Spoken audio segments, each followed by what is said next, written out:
Buenos días, mi nombre es Julia Adams Cases, soy enfermera, magíster en Derecho de la Salud y estoy a cargo de esta capacitación básica sobre limpieza y desinfección en un centro de salud. En este módulo, primera clase, hablaremos sobre las generalidades sobre residuos y cómo están clasificados estos residuos en la atención de salud. De hecho, tienen un nombre y se conocen, ¿no es cierto?, con las siglas REAS. Los contenidos que veremos es el personal de salud y el aseo, el manejo de estos residuos y en posterior clase los conceptos básicos, limpieza y desinfección y la organización y el detalle de aquellos procedimientos. El manejo de residuos en estos establecimientos de salud está orientado con un marco legal, ¿ya? Aparece en el Código Sanitario, ¿cierto?, nuestro cuerpo legal más importante, en el Reglamento Sanitario 148 del MinSal, en el Reglamento de Manejo de Residuos de Establecimientos de Atención de Salud número 6 del 2009, también del MinSal, y Reglamento sobre autorizaciones para instalaciones radioactivas o equipos generadores de radiaciones ionizantes, ¿ya? El número 133. Pero para las condiciones sanitarias y de seguridad básica, en particular, que nos orientan sobre la gestión de estos residuos que se generan en el centro de salud. Particularmente haremos mención a los reglamentos 148 y el número 6. ¿A quiénes involucra? Primero, al generador. ¿Quién es el generador? El centro de salud, en este caso INRAD, y a su personal de aseo, clínico y administrativo. Pero también involucra a los transportistas y al destinatario. Estos dos puntos aparecen, ¿no es cierto?, con una llave, porque son una empresa externa. Entonces se mantiene un contrato con dicha empresa para que retire, traslade, ¿no es cierto?, y llegue al destinatario estos residuos de establecimientos de salud.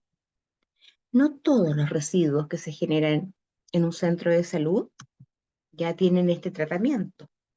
De hecho, en uno de los reglamentos señala que estos residuos se clasifican en 4. Pero para la comprensión más fácil, ¿cierto?, vamos a hablar de al menos 3 categorías en esta instancia. La primera son los residuos comunes, que se almacenan en un basurero color negro, gris o azul, ¿ya? Es la basura común. Son los papeles, los cartones, ya el envases de distintos elementos, la basura similar a la de un domicilio. Y que también podría, en este caso, a lo mejor, un algodón con una gota de sangre, algo que sea menor, ¿ya? También aquellos elementos de protección, que es el EPP, elementos, ¿no es cierto?, de protección del personal, de las personas, que no tienen COVID, ¿cierto? Guantes, también las sabanillas en las consultas, restos de alimentos, etc. Existe otra clasificación que se llama residuos peligrosos y que se almacenan en un basurero, en un contenedor de tipo rojo. Aquí se eliminan medicamentos, medicamentos vencidos, inflamables como el alcohol. Y está una tercera categoría que se llama residuos especiales, de color amarillo, ¿ya? Y en este grupo están aquellos restos biológicos, o sea, que tienen la posibilidad de transmitir alguna enfermedad. Entonces, y aquí se consideran, por ejemplo, un algodón, una gasa, un apósito empapado de sangre. Los elementos de protección, mascarilla, guantes de una persona que ha estado en contacto o tiene COVID, ¿ya? O que ha estado guantes que han estado en contacto con sangre. También en este color amarillo están los cortopunzantes, las agujas, que si bien es cierto, no se echan en una bolsa amarilla y luego en el recipiente, existe un recipiente de color amarillo especial para desechar. ¿Cuáles son estos contenedores? Estos contenedores, ¿no es cierto?, tienen algunas características. Y las características las da también la norma.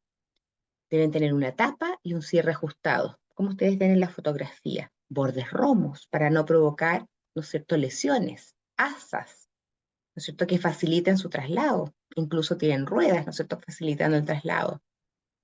Material resistente y lavable.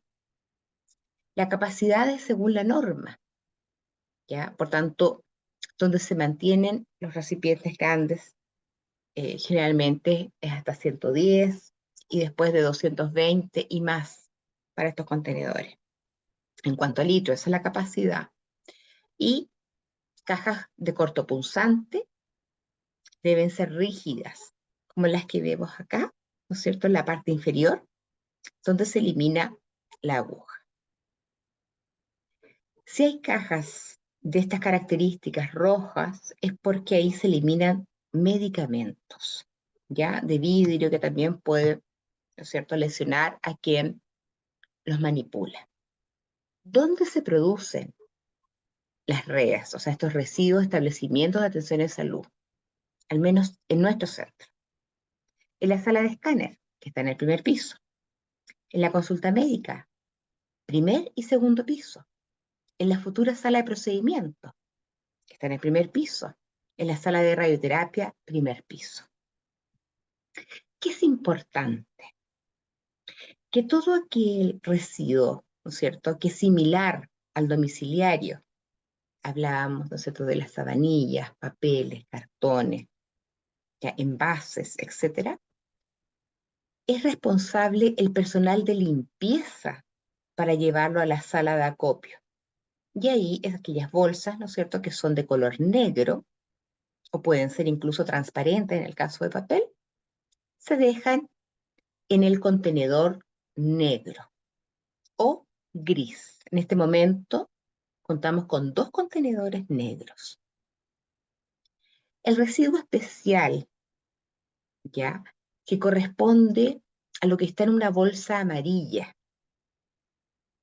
o en la caja amarilla de cortopunzante, el personal de enfermería, o sea, el técnico en enfermería que está en escáner, es aquel que debe trasladar a la sala de acopio y dejar en el contenedor amarillo.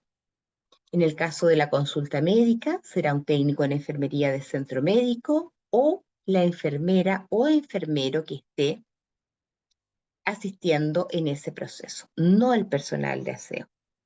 Y aquellos residuos peligrosos que señalábamos, restos de medicamentos, inflamables, que estarán en algún basurero rojo, si es que eso se da, ¿no es cierto?, en algún contenedor rojo, que donde se eliminen los medicamentos, es el personal de enfermería y algún encargado, ¿no es cierto?, especial, que traslade ya aquellos productos, ¿no es cierto?, al contenedor rojo. Esta primera parte, entonces, dejamos claro los contenedores, el reglamento, y en la siguiente clase ya hablaremos en profundidad de conceptos. Muchas gracias.